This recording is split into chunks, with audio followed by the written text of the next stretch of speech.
जोश आले का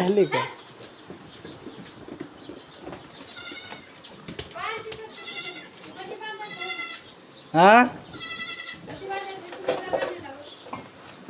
बांधायचं आहे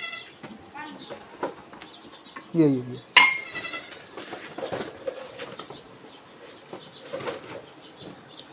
तुम्हाला आज इम्पॉर्टंट माहिती सांगतो. म्हणजे समजा आपण शेळीचं पिलू वगैरे शेळी आता एका वर्षामधून 2 वेळेस येते, हे तर सर्वांना माहितीच आहे. त्याचं बेनिफिट वगैरे काय आपण मागल्या व्हिडिओत आपल्याला बघितलंच आहे.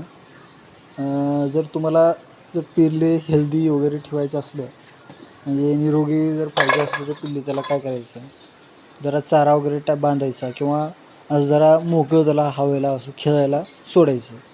म्हणजे त्यांना काय होते, ज्यांनी त्यांचं इकडून तिकडून फिरलं म्हणजे ते दुधाचं किंवा त्याचं अन्नपचन होते. व्यवस्थित अन्नपचन झालं की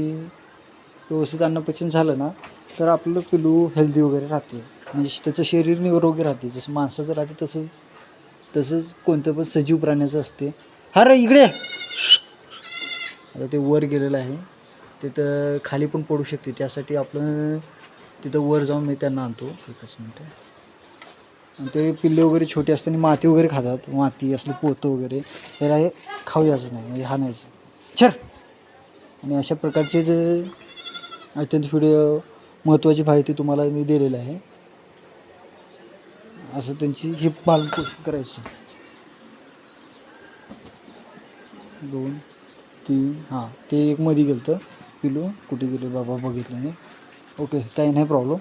असं करत राहायचं आणि हे खेळायला वगैरे ठेवायचं. म्हणजे पिल्ल्याच्या शरीराचं व्यवस्थित राहते आणि काही प्रॉब्लेम येत नाही. म्हणजे प्रत्येक वेळेस त्याला चारा नवीन बांधायचा समजा, किंवा जर फिरवायचं जागा वगैरे तुमच्याकडे असेल तर तुम्हाला त्यांना फिरवायचं. किंवा बंदिस्त वातावरणामध्ये जर बंदिस्तच जर पाळायचं असलं तर त्यांना असं बांधायचं यामध्ये. आधी काहीतरी वेगळं शेळीला वगैरे हे पिल्ले काय व्यवस्थित खात नाहीत. त्याला काय तर शिवबाबा, बोरीची पालवी, त्यानंतर बाबीची पाला, उंबर वगैरे असं खातात ते. त्याचं ते धान्य. तुम्हाला व्हिडिओ आवडला असेल लाईक आणि शेअर आणि सबस्क्राईब करा. ओके ठीक.